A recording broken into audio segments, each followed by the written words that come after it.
بسم اللہ الرحمن الرحیم، اللہ کے نام سے شروع جو بڑا مہربان نہایت رحم والا ہے۔ خدا سے جب بھی مانگو تو مقدر مانگو، عقل نہیں، کیونکہ میں نے بہت سارے عقل والوں کو مقدر والوں کے در پہ دیکھا ہے۔ جس زبان سے جھوٹ نکلنا بند ہو جائے، اس زبان سے نکلی ہوئی ہر دعا قبول ہوتی ہے۔ مشکل حالات میں سب سے زیادہ لمبا دن 24 گھنٹے کا ہوتا ہے۔ وقت کبھی نہیں ٹھہرتا، گزر جاتا ہے۔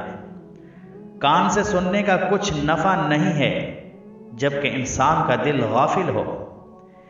دین کی چار دیواری تیری دولت کا قلعہ اور شکر تیری نعمت کا بچاؤ ہے۔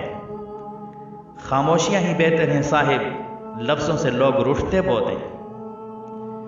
جسے تقدیر پر یقین ہوتا ہے وہ اپنے اوپر نازل ہونے والی مصیبتوں سے نہیں گھبراتا۔ دولت مٹی کی طرح ہوتی ہے اور مٹی کو پاؤں کے نیچے رہنا چاہیے۔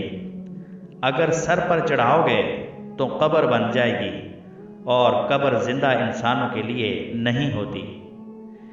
زندگی کو ضرورت میں رکھو، خواہشات کی طرف نہ لے جاؤ۔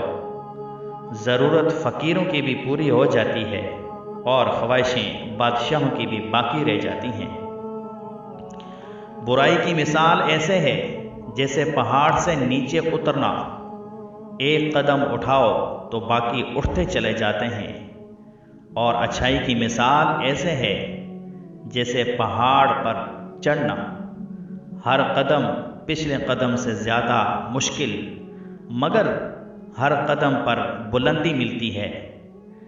دوسروں کے لیے اچھا سوچو گے تو اللہ تعالیٰ تمہارے لیے راستے بنا دے گا اور مشکلیں آسان کر دے گا۔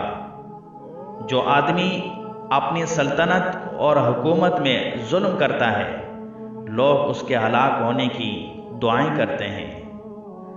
زنا کرنے والا جب زنا کرتا ہے وہ اس وقت مومن نہیں ہوتا۔ جس نے کسی کو اکیلے میں نصیحت کی اس نے اسے سنوار دیا، اور جس نے کسی کو سب کے سامنے نصیحت کی اس نے اسے مزید بگاڑ دیا۔ یہاں لوگ ویسے نہیں ہوتے جیسے وہ سٹیٹس لگاتے ہیں۔ علم وہ نہیں جو آپ نے سیکھا ہے، علم تو وہ ہے جو آپ کے عمل و کردار سے ظاہر ہو۔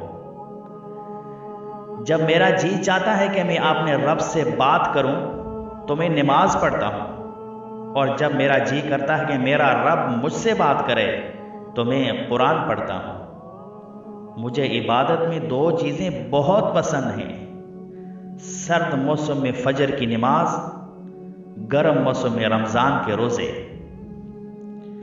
ہر انسان کی عزت اور اس سے محبت کرو، کیونکہ ہر انسان کے اندر اللہ کی کوئی نہ کوئی صفت ضرور موجود ہوتی ہے۔ مصیبتیں انسان کو بیدار کرنے کے لیے آتی ہیں، نہ کہ پریشان کرنے کے لیے۔ اگر تم پانی میں ڈوب رہے ہو اور تمہیں یاد آ جائے کہ وقت نماز ہے تو نماز کی نیت کر لو۔ دولت، رتبہ اور اختیار ملنے سے انسان بدلتا نہیں، بلکہ اس کا اصل چہرہ سامنے آ جاتا ہے۔ زندگی کی اصل خوبصورتی یہ نہیں کہ آپ کتنے خوش ہیں، بلکہ زندگی کی اصل خوبصورتی تو یہ ہے دوسرے آپ سے کتنا خوش ہیں۔ اخلاق ایک دکان ہے اور زبان اس کا تالا ہے۔ تالا کھلتا ہے تو معلوم ہوتا ہے دکان سونے کی ہے یا کوئلے کی۔ Thank you for watching. السلام علیکم ورحمۃ اللہ وبرکاتہ۔